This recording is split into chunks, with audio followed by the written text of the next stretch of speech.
నమస్కారం. ప్రతిధ్వని కార్యక్రమానికి స్వాగతం. రాష్ట్రంలోని నగర పురపాలక సంఘాల్లో సమ్మె సేరన్ మోగింది. మున్సిపల్ కార్మికులు నేటి నుంచి సమ్మెకు దిగారు. ఉద్యోగాల క్రమబద్ధీకరణ, కనీస వేతనం వంటి 21 డిమాండ్లను కార్మిక సంఘాలు అధికారులకు నివేదించాయి. మరోవంక రాష్ట్రంలో పట్టణ జనాభా పెరిగిపోతున్నా వారికి తగిన వసతులు కల్పించడంలో ప్రభుత్వం విఫలమవుతోంది. ముఖ్యంగా ప్రజారోగ్యంపై ప్రభావం చూపే పారిశుధ్యం విషయంలో మీనమేషాలు లెక్కిస్తోంది. చెత్త సేకరణ, మురుగునీరు నిర్వహణలో అంతులేని నిర్లక్ష్యం కనిపిస్తోంది. మున్సిపాలిటీలు, కార్పొరేషన్ల పారిశుధ్యంపై తాజా సమ్మె తీవ్ర ప్రభావం చూపుతోంది. ఈ నేపథ్యంలో మున్సిపల్ కార్మికుల సమ్మె పర్యవసానాలపై ప్రతిధ్వని చర్చను చేపట్టింది. ఈ చర్చలో పాల్గొంటున్న ప్రముఖులు ఎం శ్రీనివాస్ గారు, సిపిఎం నాయకులు నాగుబండి సత్యనారాయణ గారు, పిసిసి స్థానిక సంస్థల విభాగం అధ్యక్షులు ఏ విజయలక్ష్మి గారు, తెలుగుదేశం పార్టీ నాయకులు, గ్రేటర్ హైదరాబాద్ కార్పొరేటర్ ఎం పద్మారెడ్డి గారు, forum for good governance secretary.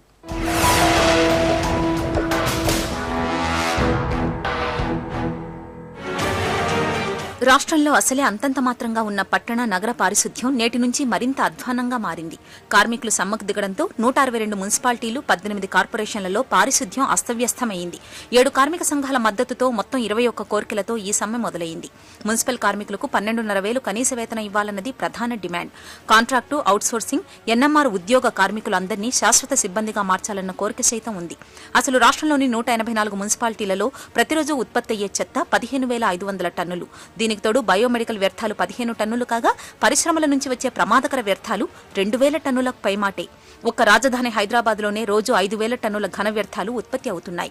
రాష్ట్ర వ్యాప్తంగా ఎక్కడికక్కడ రోడ్లపైనే వదిలేస్తున్నది 4,500 టన్నులు. ఏటా తరలించని వ్యర్థాలు 16,42,000 టన్నులు. ఇలా వదిలేసిన చెత్తను నిబంధనలకు విరుద్ధంగా దగ్ధం చేస్తున్నారు. నిజానికి దేశంలోనే పట్టణ నగర ప్రాంతాల ఘన వ్యర్థాల ఉత్పత్తిలో మన రాష్ట్రం 4వ స్థానంలో నిలిచింది. అయితే ఇళ్ల నుంచి చెత్త సేకరణ, రవాణా, నిర్వహణ, పునర్వినియోగం దాకా అడుగడుగున అంతులేని నిర్లక్ష్యం కనిపిస్తోంది. ఇక రాష్ట్రంలోని నగరాలు, పట్టణాల్లో రోజు 2,500 మిలియన్ లీటర్ల మురుగునీరు ఉత్పత్తి అవుతోంది. ఈ మురుగునీటిని శుభ్రం చేయడానికి కేవలం 26 ఎస్టీపీలే పనిచేస్తున్నాయి. రోడ్లపై మురుగునీరు పారడం పట్టణ నగర ప్రాంతాల్లో సర్వసాధారణమైపోయింది.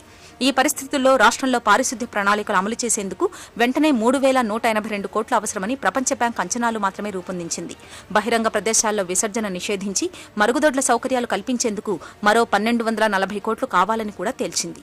శ్రీనివాసరావు గారు, మున్సిపల్ కార్మికులు రాష్ట్రంలో సమ్మెకి దిగారు. అసలు మున్సిపల్ కార్మికుల ప్రధానమైన డిమాండ్లు ఏమిటి? ఈ డిమాండ్ల విషయంలో ప్రభుత్వ వైఖరి ఎలా ఉందంటారు?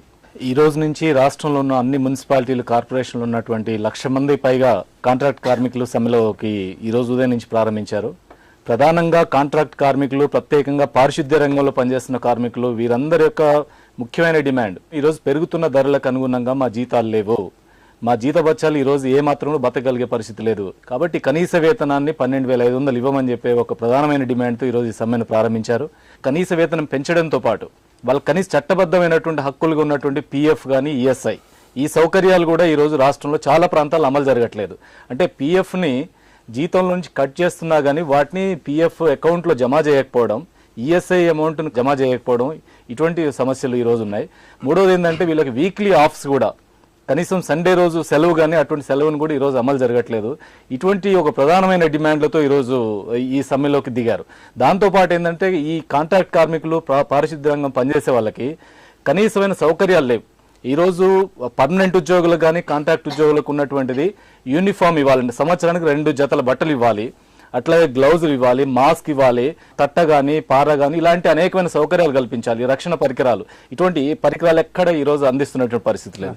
అనేక మంది ప్రమాదాల్లో ఈరోజు చనిపోతున్నారు. ఈ రకమైన పరిస్థితులు ఉన్నప్పుడు జీతాలు పెంచమని చెప్పి గత సంవత్సరాలు 4-5 సంవత్సరాలుగా ఈరోజు డిమాండ్ జరుగుతుంది. 6,700 ఈరోజు ఇస్తున్నటువంటి జీతం, ఈ 6,700తో ఎలా బతుకుతారో చెప్పాల్సినటువంటి అవసరం ఉంది. కాంట్రాక్ట్ కార్మికులు చాలా జెన్యూన్ డిమాండ్స్తో చేస్తున్నారు. కానీ ప్రభుత్వం వైపు నుంచి జరుగుతుంది ఏంటంటే చర్చల పేరుతో కాలయాపన చేశారు. 20 రోజుల క్రితం నోటీస్ ఇచ్చారు, ఈ డిమాండ్ పరిష్కారం చేయండి, లేకపోతే 4 రోజులు సమ్మె చేస్తామని ప్రకటించారు. ఈ రోజు వరకు కూడా లేబర్ కమిషనర్ దగ్గర చర్చలు జరిగితే మేమేం చేయలేమండి, ప్రభుత్వం చెప్పాలి దీనికి సమాధానం అన్నారు. డైరెక్టర్ మున్సిపల్ అడ్మినిస్ట్రేటివ్ దగ్గర చర్చలు జరిగితే వాళ్ళు అదే మాట చెప్పారు. కానీ ప్రభుత్వం వైపు నుంచి ఏ రకమైనటువంటి చొరవ లేదు. కార్మిక మంత్రి చొరవ లేదు, మున్సిపల్ శాఖ మంత్రి మాట్లాడు, రాష్ట్ర ప్రభుత్వం నుంచి ఎవరు స్పందించకపోవడంతో ఈరోజు అధికారులే దీన్ని తేల్చే పరిస్థితి లేదు. గత్యంతరం లేక సమ్మె చేస్తున్నారు. సత్యనారాయణ గారు, మున్సిపల్ కార్మికుల సమ్మె నోటీసుపై అధికారులు చర్చించారు, అయినప్పటికీ కూడా ఫలితం లేకుండా పోయింది. మరి మున్సిపల్ కార్మికుల డిమాండ్లు పరిష్కరించలేనంత సంక్లిష్టమైనవంటారా? నోటీస్ ఇచ్చిన వెంటనే పరిష్కారం చేయడం అనేది అది సాధ్యమయ్యే పని కాదు. దీనికి వీటిని డిమాండ్స్ని పరిశీలించాల్సిన అవసరం ఉంటుంది. ఈ డిమాండ్స్ ఏమేమి ఉన్నాయి, ఏమి చేయగలుగుతాం, మనం ప్రభుత్వం తరఫున ఏమేమి అమలు చేయగలుగుతాం అనేది వాళ్ళ కొద్దిగా టైం ఇవ్వాలి. కనీసం మినిమం ఒక 2 months 3 months ముందర నోటీస్ ఇచ్చి ఇట్లా మేము చేస్తున్నాం, మా డిమాండ్స్ ఇవి అని అంటే ప్రభుత్వానికి కూడా కొంచెం ఎడతెరిపి ఉంటుంది. పైగా మీరు రాష్ట్రంలో పరిస్థితులు చూస్తూనే ఉన్నారు. ఈ మధ్యకాలంలో ఉద్యోగస్తులు అందరూ సమ్మె చేయటంలో అటు ప్రభుత్వానికి ఈ డిమాండ్స్ మీద వీటికి సహకరించి డీటెయిల్ రిపోర్ట్ ఇచ్చినటువంటి ఉద్యోగస్తులు లేరు, దీన్ని పరిశీలించినటువంటి విధానము లేదు, అందరూ సమ్మెలోనే ఉండాలి. ఇలాంటి పరిస్థితుల్లో ఇంత సీరియస్ కాంట్రాక్టు కార్మికుల్ని పర్మనెంట్ చేయాలి, 12,500 కావాలి అంటే ఇది బడ్జెట్తో కూడుకున్నటువంటి వ్యవహారం. దీన్ని ఎంతో సమగ్రంగా చర్చించి దీన్ని పరిష్కారం చేయాల్సిన అవసరం ఉండదు. కాబట్టి ఇంకొంచెం టైం ఇచ్చి ఈ సమస్యను పరిష్కారం చేయడానికి కార్మికులు కూడా సహకరిస్తే, ఇప్పుడు వారి డిమాండ్స్ న్యాయమైనవి కాదు అని అంటలేదు, న్యాయమైన వాటికైనా కూర్చొని మాట్లాడుకోవాలి. ఈ ప్రభుత్వానికి కూడా టైం ఇవ్వాలి. ఈఎస్ఐ హాస్పిటల్లో ఈఎస్ఐ వారికి సర్వీస్ చేయడం జరుగుద్ది. మరి ఈఎస్ఐ వర్తించట్లేదని, ఈఎస్ఐ వర్తించకపోతే ఈఎస్ఐ హాస్పిటల్లో సర్వీస్ అయి చేయరు కదా. మరి అలాగే పిఎఫ్ కట్ చేస్తున్నారు, పిఎఫ్ కట్ చేసిన తర్వాత ఆటోమేటిక్గా జమ అయిపోద్ది. దాని గురించి డౌట్ పడతాం. ఒకవేళ ప్రభుత్వం ఏ సెక్షన్ అయినా తప్పు చేస్తే, జమ చేయలేదని తప్పు చేస్తే దాన్ని ఎప్పుడైనా మనం పట్టుకోవచ్చు. దానికేముంది, అది దట్ ఈస్ ఫర్ ఎంక్వైరీ. దాంట్లో ఏం లోటుపాట్లు ఉండవు. కానీ ఈ డిమాండ్స్ 12,500 రాష్ట్ర వ్యాప్తంగా మరి కార్మికులకు అన్ని చెల్లించాలనే దాని మీద, మరి ఈ పనులు అన్నిటి మీద కాస్త సమగ్రంగా చర్చించాల్సిన అవసరం ఉంది. ప్రభుత్వం కూడా ఎప్పుడైనా సానుభూతిగా ఉంటుంది తప్ప సమ్మెలు కంటిన్యూ చేయాలి. మరి ఇంత పెద్ద మహానగరం లేకపోతే మున్సిపాలిటీలు పరిశుభ్రంగా లేకుండా దీన్ని గాలికి వదిలే అనే ఆలోచన ఎవరికి ఉండదు. విజయలక్ష్మి గారు, ఇప్పుడు రాష్ట్రంలోని మున్సిపాలిటీల్లో ప్రత్యేకాధికారుల పాలన కొనసాగుతోంది. ఇప్పుడేమో కార్మికులు సమ్మెకు దిగారు. మరి అతి ప్రధానమైనటువంటి పారిశుద్ధ్య సమస్య ఎట్లా పరిష్కరిస్తారంటారు? ఏ రంగం కన్నా కూడా ముందు ముఖ్యంగా పారిశుద్ధ్యమే మనకు కావాల్సిందండి ప్రజలకి. అది మున్సిపాలిటీలు అవనివ్వండి, పంచాయతీలు అవనివ్వండి, ఇవాళ జిహెచ్ఎంసీ అవనివ్వండి, నగరాలు అవనివ్వండి, ఊళ్ళు అవనివ్వండి, ఎక్కడైనా కావాల్సింది మన పారిశుద్ధ్య సమస్య. ఇవాళ ఆ అసంఘటిత కార్మికులు ఎవరైతే కాంట్రాక్ట్ కార్మికులు ఉన్నారో రాష్ట్రంలో 7 రకాల గ్రూపులు సంఘాలు కలిసి ఈ రోజున 30వ తారీఖున లాస్ట్ మంత్ 30వ తారీఖున సమ్మె నోటీస్ ఇవ్వడం జరిగింది. మున్సిపల్ మినిస్టర్ అవనివ్వండి, లేకపోతే ప్రభుత్వాన్ని అవనివ్వండి, లేదా కమిషనర్ గారు అవనండి, ఎన్ని రోజులు టైం ఇవ్వాలండి? వాళ్ళు అడిగేది ఎన్ని లక్షలండి? వీళ్ళు కనీసం ఇదిగో ఈ చర్చలు జరుగుతున్నాయి కాబట్టి కొంత టైం ఇవ్వండి, కానీ మీకు మేము నిర్ణయిస్తాము. మీరు అడిగినటువంటి ప్రసూతి సెలవులు కానీ, మీరు అనుకుంటే ఆరోగ్య బీమా కానీ సహేతుకమైన డిమాండ్లు ఉన్నాయి కాబట్టి ఎక్కువ పర్సెంట్ పోనీ వాళ్ళు 12,500 అడిగారు. ఈ రోజున ఒక ఇంటిలో ఒక్క రూములో నివసించాలంటే 2,000కు తక్కువ లేకుండా ఉంటుందండి. కానీ వాళ్ళకి 12,500 అడిగారు అని అంటే ఎంత న్యాయమైంది? పోనీ మీరు 12,500 కాదు ఇంత ఇవ్వాలి, మేము చర్చలు జరుపుతున్నాము, 20 రోజులు నాకు డిమాండ్ ఇచ్చారు, అధికారుల పాలనలో ఉంది, ప్రభుత్వం అధికారుల మీద తోసేస్తుంది, అధికారులు మాత్రం చేతులు ఎత్తేసి మా వల్ల కాదంటున్నారు. వెంటనే ప్రభుత్వం అల్టిమేట్ గా మళ్ళీ రెస్పాన్సిబిలిటీ ఎవరిదండి? ప్రభుత్వాన్ని. మున్సిపల్ మినిస్టర్ స్పందించాల్సిన అవసరం ఉంది. లేదు మేము చర్చలు జరుపుతున్నాము, ఈ చర్చల అంతరం రెట్రాస్పెక్టివ్ ఎఫెక్ట్ మీకు ఇప్పటి నుంచి అప్పటికి పెంచుతాము, కానీ కనీసం వాళ్ళకు ఒక హామీ ఇచ్చి ఈ రోజున ఈ సమ్మెను విరమింపజేయవలసిన బాధ్యత ప్రభుత్వానికి ఉందో లేదా? ఈ రోజున డెంగీతో చనిపోతున్నారు, స్వైన్ ఫ్లూతో చనిపోతున్నారు, రకరకాల జబ్బులు వచ్చి హాస్పిటల్ నిండా ఉన్నారు. మళ్ళీ ఇట్లాంటి కార్మికులు పిల్లలు అవని లేని వాళ్ళు అవని గవర్నమెంట్ హాస్పిటల్కే వెళ్తారు. వాళ్ళందరికీ వైద్యం చేయడానికి ఎంత ఖర్చు అవుతుంది ప్రభుత్వానికి? ఇవన్నీ ఆలోచించి మొగ్గలోనే తుంచలేనటువంటి నిస్సహాయ ప్రభుత్వం అధికారంలో ఉండటం వల్ల జరిగేటటువంటి పరిణామాలని నేను అనుకుంటున్నానండి. వాళ్ళకి ఎంత ఇస్తే తీరుతుంది వాళ్ళ రుణం? ఎందుకంటే మనము ముక్కు మూసుకుని అవతల పడవేసేటటువంటి వ్యర్థ పదార్థాలని వాళ్ళు ఇక్కడి భోజనం కోసం పిల్లలకు పెట్టే మెతుకుల కోసం వాళ్ళు అంత కష్టపడుతూ ఉన్నప్పుడు వాళ్ళ విషయంలో కూడా మీనమేషాలు లెక్కిస్తూ చిన్న చిన్న కోరికలకు కూడా ఇన్ని రోజులు తీసుకుంటుంది అంటే ఈ ప్రభుత్వంలో మరి చిత్తశుద్ధి ఉందా అసలు? పద్మారెడ్డి గారు, ఇప్పుడు రాష్ట్రంలో అధిక శాతం మున్సిపాలిటీలు సమస్యల వలయంలో కొట్టుమిట్టాడుతున్నాయి. మరోపక్కేమో ప్రజలకు పౌర సేవలు ఏమో సరిగ్గా అందట్లేదు. మరి ఈ సమ్మెతో పరిస్థితి మరింత దిగదారే అవకాశం లేదంటారా? తప్పకుండా పనిచేసే వాళ్ళు కాబట్టి ఈ సమ్మెతోని పరిస్థితులు ఇంకా దిగజారుతాయి, అనారోగ్యం అవుతుంది. ఇవన్నీ అన్నిటికీ కూడా ప్రభుత్వం ఒక దూరదృష్టి ఉండాలి మొదటి నుంచే. ఇప్పుడు ఎప్పుడైతే ఇంతమంది కార్మికులు ఉన్నారో ఇది ఒక్కరితో ఆగిపోదు. కాంట్రాక్ట్ కార్మికులు చాలా డిపార్ట్మెంట్స్లో ఉన్నారు. దానికి ఒక పాలసీ పెట్టుకోవాలి. అన్ని డిపార్ట్మెంట్స్కు కాంట్రాక్ట్ కార్మికులు అయితే ఈ విధంగా చేస్తాము, వాళ్ళకు ఒక ఫస్ట్ 3 years ఇది శాలరీ ఇస్తాము, తర్వాత వేకెన్సీస్ వచ్చినప్పుడల్లా వీళ్ళని పర్మనెంట్ చేస్తాము. ఆ మాదిరిగా వాళ్ళ యూనియన్స్తోనో వాళ్ళతోనో ఇచ్చి పుచ్చుకోవడాలు డిస్కషన్ చేయాలి. ఇప్పుడు ఇంతమంది ఇప్పుడు 1,00,000 మంది అంటున్నారు. 1,00,000 మందిని ఇమీడియట్గా మనం పర్మనెంట్ చేయడం ఏ ప్రభుత్వం కూడా పరిస్థితి లేదు. దశల వారీగా చేసుకుంటూ పోవాలి. ఇక్కడ ఏంటంటే మొదటి నుంచి మున్సిపాలిటీస్ అంటే ప్రభుత్వానికి చిత్తశుద్ధి లేదు. నంబర్ 1, ఎన్నికలు చేయలే. మేము హైకోర్టుకు పోయినాం ప్రభుత్వం మీద ఎన్నికలు కావాలని చెప్పి, ఇగో చేస్తాం 2011 లోపల జనాభా లెక్కలు వస్తాయి, దాని ప్రకారం చేస్తామన్నారు. 2013 వచ్చాయి. ఇప్పుడు వాళ్ళు చేయాలనుకున్నా చేయని పరిస్థితి. ఎన్నికలు మళ్ళీ జనరల్ ఎలక్షన్ అయ్యేదాకా మున్సిపాలిటీస్లో ఎలక్షన్స్ లేవు. 21 డిమాండ్లలో మోర్ దెన్ 50% పాలసీ డిసిషన్స్ అంతే. ఫైనాన్సెస్తోని ముడిపడి ఉన్నాయి, కొద్దిగా అర్థం చేసుకోవచ్చు, టైం పడుతుంది, వేరే స్టేట్లతో డిస్కస్ చేసి ఏదో రకంగా ఉండుండొచ్చు. బట్ పాలసీ డిసిషన్స్ ఏదైతున్నాయో సింపుల్గా వాళ్ళు చేసేటి పని కొంచెం అభ్యంతరకరము, డేంజరస్ ఉన్నది. అటువంటిప్పుడు వాళ్ళకి కావాల్సిన ఎక్విప్మెంట్, గ్లౌస్ అవన్నీ ఇవ్వాలి. అది లేకుంటే హ్యూమన్ రైట్స్ వయలేషన్ అయిపోతుంది అనమాట. సో ఇక్కడ ప్రభుత్వము దీన్ని ఒక ప్రెస్టేజ్గా తీసుకోవద్దు. ఇవాళ జరిగే డిస్కషన్ నిన్ననో మొన్ననో జరిగి ఉంటే ఇవాళ దాకా రాకపోవు కదా. రాష్ట్రంలో నగర పట్టణ పారిశుధ్యం బెంబేలెత్తిస్తోంది. రాష్ట్ర పట్టణ నగర ప్రాంతాల్లో నివసిస్తున్న వారు 28% లెక్కకొస్తున్నారు. కేంద్ర పథకాలైన JNNURM, UIDSS కింద కోట్లాది రూపాయలు ఖర్చవుతున్నాయి. పలు పట్టణ నగర ప్రాంతాల్లో మంచినీటి పథకాలు, మురుగునీటి వ్యవస్థ, వ్యర్థ పదార్థాల నిర్వహణ కొనసాగుతున్నా ఫలితం కనిపించడం లేదు. దేశం మొత్తం మీద సరైన నివాసయోగ్య పరిస్థితులు లేని పట్టణాలు, నగరాలు 189 కాగా వాటిలో 36 మన రాష్ట్రంలోనే ఉన్నాయి. రాష్ట్రంలోని మున్సిపాలిటీలు, కార్పొరేషన్లలో 50% మేరకు పూర్తి ఆర్థిక సంక్షోభంలో కొట్టుమిట్టాడుతున్నాయి. నిధుల కొరత, కొరవడిన చిత్తశుద్ధితో పురపాలక, నగరపాలక సంస్థలు పారిశుధ్య సేవల విషయంలో వెలవెలబోతున్నాయి. అధికారుల పాలనలో ప్రజారోగ్యం మరింత అదుపు తప్పింది. అసలు రాష్ట్రంలోని మొత్తం పురపాలక, నగరపాలక సంస్థల్లో 70% తగు పారిశుధ్య పరిస్థితులు లేక కొట్టుమిట్టాడుతున్నాయి. మున్సిపాలిటీలోని 40% వార్డుల్లో సరైన మురికి కాల్వలు లేవు. రొదపెట్టే దోమలతో అనారోగ్యాలకు ఆలవాలంగా మారిన మున్సిపాలిటీలు ఖచ్చితంగా 60 ఉంటాయని అధికారిక గణాంకాలే చెబుతున్నాయి. మున్సిపాలిటీలోనూ కార్పొరేషన్లలో మలేరియా సర్వసాధారణంగా కనిపించే వ్యాధి కాగా దాదాపు 20 మున్సిపాలిటీల్లో ఫైలేరియా కూడా వ్యాపించడం ఆందోళన కలిగిస్తోంది. విశాఖపట్నం నుంచి భాగ్యనగరం దాకా చెత్త డంపింగ్ యార్డులు అనకొండల్లా పెరిగి జనావాస ప్రాంతాలను రోగగ్రస్తం చేస్తున్నాయి. టైఫాయిడ్, డయేరియా, అతిసారం వంటి ప్రమాదకర వ్యాధులు విజృంభిస్తున్నాయి. పారిశుధ్య లోపంతో రాష్ట్రంలో డెంగ్యూ మరణాలు నమోదవడం విషాదం. అనేక పట్టణాల్లో మంచినీటి కుళాయిలలో మురుగునీరు కలిసిపోవడంతో ప్రజారోగ్యం గాలిలో దీపమైంది. ఓపెన్ డ్రైనేజీలతో మున్సిపాలిటీలు మురికి కూపాలుగాను, నగరాలు నరక కూపాలుగాను దర్శనమిస్తున్నాయి. శ్రీనివాస్ గారు, ఉద్యోగుల క్రమబద్ధీకరణ, వేతనాల పెంపు వంటి 21 డిమాండ్లతో మున్సిపల్ కార్మికులకు సమ్మెకు దిగారు. ఇవన్నీ కూడా గతంలో ఉన్న సమస్యలు అయినప్పటికీ కూడా ప్రభుత్వం ఎందుకని ఉదాసీన వైఖరి ప్రదర్శిస్తోంది? అంటే ఈ డిమాండ్స్ మీద ఇంతకుముందు సత్యనారాయణ గారు చెప్పినట్టు సమయం ఇవ్వకపోవడము, 20 రోజుల క్రితం ఇచ్చినటువంటి డిమాండ్ నోటీసే కాదు. గత 4-5 సంవత్సరాలుగా నిరంతరం అనేక సార్లు ప్రభుత్వం దృష్టి తీసుకొచ్చి, అధికారుల దృష్టి తీసుకొచ్చి పరిష్కారం కాక చివరి గత్యంతరలేని పరిస్థితిలో సమ్మె నోటీస్ ఇచ్చారు. సమ్మె నోటీస్ ఇచ్చిన తర్వాత కూడా చర్చలు అధికారుల దగ్గర 2-3 సార్లు చర్చలు జరిగినాయి. చర్చల్లో ఏ రకమైన ఫలితం లేదు. ప్రధానంగా ఏంటంటే ఇందులో ప్రభుత్వం తీసుకోవాల్సిన నిర్ణయం ఉంది కాబట్టి ప్రభుత్వం జోక్యం చేసుకోవాలని అధికారులే చెప్పినటువంటి పరిస్థితి. అందుకే ప్రభుత్వం వైపుని ఏ స్పందన లేకపోవడంతో ఇది ఎటు కాకుండా చివరికి సమ్మెలో పోవాల్సిన పరిస్థితి వచ్చింది. ఈరోజు మున్సిపల్ కమిషనర్ హామీ ఈరోజు ఇస్తున్నాం, మేము పరిశీలిస్తామంటే పరిశీలన చేయడానికి సమ్మెలో దిగిన తర్వాత పరిశీలన చేయడం ఏంటి? మీరు సమ్మె జరగబోతుందని 20 రోజుల క్రితం తెలుసు, అంతకుముందు చాలా కాలంగా డిమాండ్ చేస్తున్నారు. ప్రతి 2-3 నెలలకు ఒకసారి మన GHMC హెడ్ ఆఫీస్లో 1000 మంది మున్సిపల్ కార్మికులు వచ్చి ధర్నా చేసి మా మినువేసి ఇవ్వండి అని చెప్తున్నారు. మున్సిపల్ కార్మికులు దారుణమైన దోపిడీకి గురవుతున్నారు. వాళ్ళ జీవితాలని పనంగా పెట్టి ఈరోజు ఈ సర్వీస్ చేస్తున్నారు, ఈ సేవ చేస్తున్నారు. మేడం చెప్పినట్టు ఎన్ని ఇబ్బందులకు గురవుతున్నారో. ఈ కార్మికులలో ఎక్కువ భాగం దళిత, గిరిజన కుటుంబాల నుంచి వచ్చినటువంటి వాళ్ళు.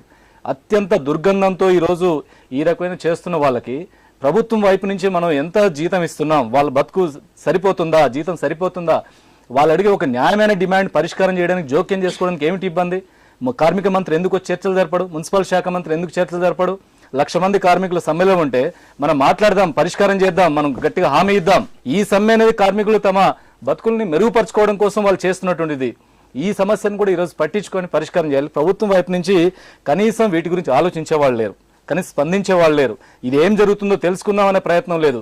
మొత్తం మున్సిపాలిటీలన్నీ ఈ రోజు మొదటి రోజు సమ్మె, ఇంకా ఒక రోజు 2 రోజులు పెరుగుతున్నా కొద్దీ అనేక రకాలైన ఆరోగ్య సమస్యలు వస్తాయి. రోడ్ల మీద చెత్త ఎక్కడెక్కడ పడిపోతుంది, దుర్గంధం పెరిగిపోతుంది, ఆరోగ్యాలు దెబ్బతినిపోతాయి.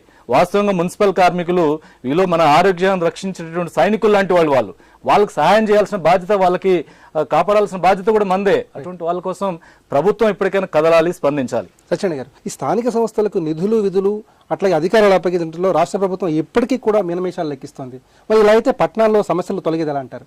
ఈ స్థానిక సంస్థలకు విధులు నిధులు అనే విషయానికి వచ్చినప్పుడు ఇది 73, 74 రాజ్యాంగ సవరణ ప్రకారం రాజీవ్ గాంధీ ఏదైతే ఆశించిండో అదే చట్టం అమలు చేయడం జరిగింది. ఆ చట్ట ప్రకారం ఎలక్షన్ కమిషన్ కానీ ఫైనాన్స్ కమిషన్ కానీ ఇవన్నీ ఏర్పాటు చేయడం జరిగింది. ఈ నిధులు విధుల బదలాయింపులో మరి కేంద్ర రాష్ట్ర ప్రభుత్వాలు, కేంద్రం ఎప్పుడు కూడా చాలా, ఈ మధ్య కిషోర్ చంద్ర గారు సెంట్రల్ మినిస్టర్ గారు కూడా అధికారాలు విధులు బదలాయించకపోతే మీకు డబ్బులు ఇచ్చే సమస్య లేదని అన్ని రాష్ట్రాలను కూడా థ్రెటనింగ్ చేయటం కూడా జరిగింది.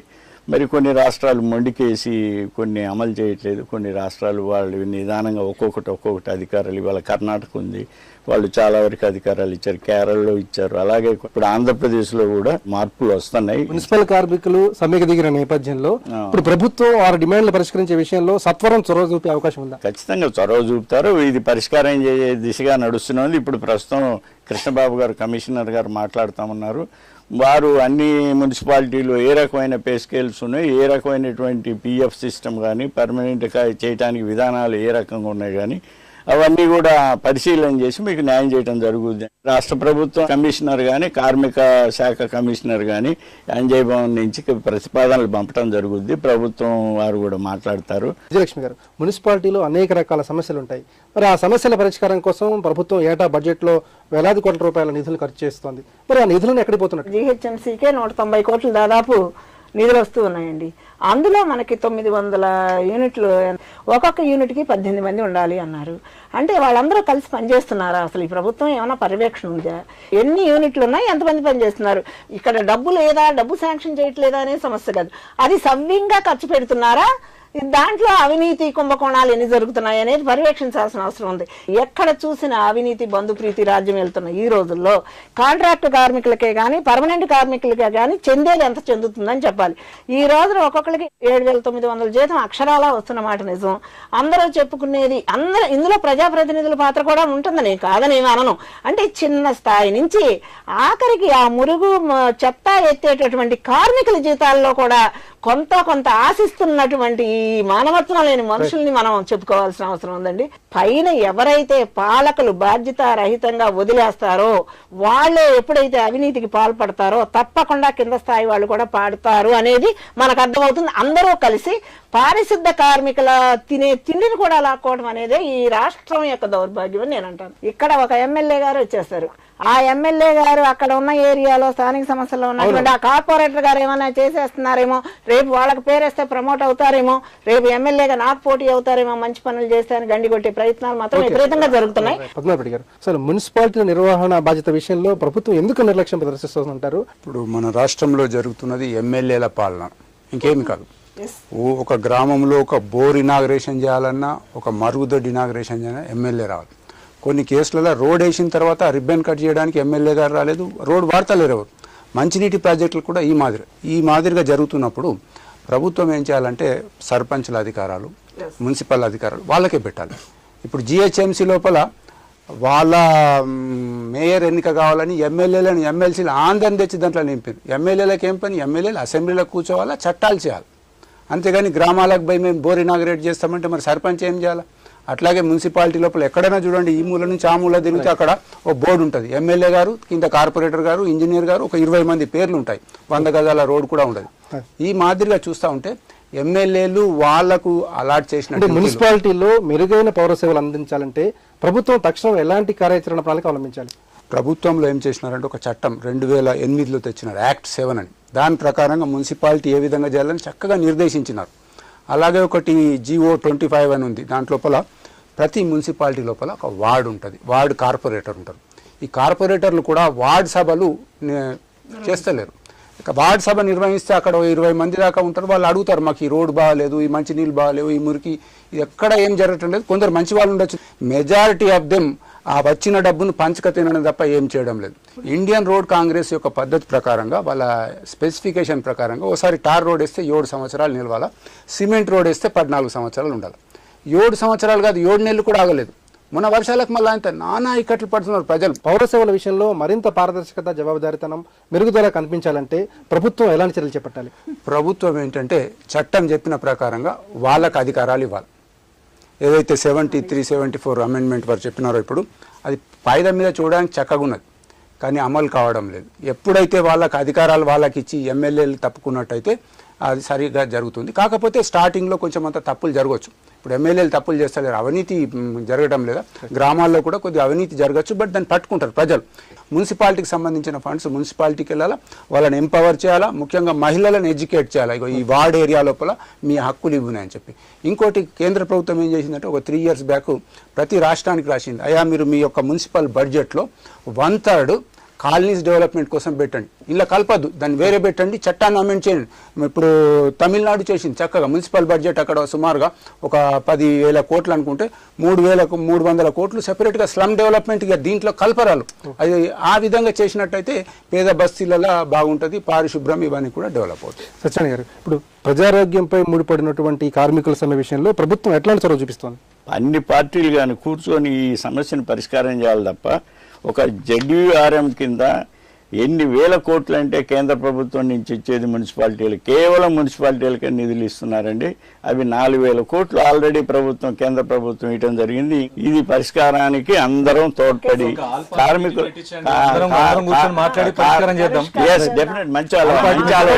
మున్సిపాలిటీ ఉద్యోగుల సమ్మెతో పట్టణాల్లో పారిశుధ్యం పడకేయడం ఖాయం. ఫలితంగా ప్రజారోగ్యం ప్రమాదంలో పడే అవకాశం ఉందన్న అభిప్రాయం వ్యక్తమవుతోంది. ఇప్పటికే ప్రత్యేక అధికారుల పాలనలో ప్రజలు సమస్యలతో సహజీవనం చేస్తున్నారని, కార్మికుల సమస్యలపై ప్రభుత్వం తక్షణం దృష్టి సారించాలని నిపుణులు కోరుతున్నారు. ఇది నేటి ప్రతిధ్వని. నమస్కారం.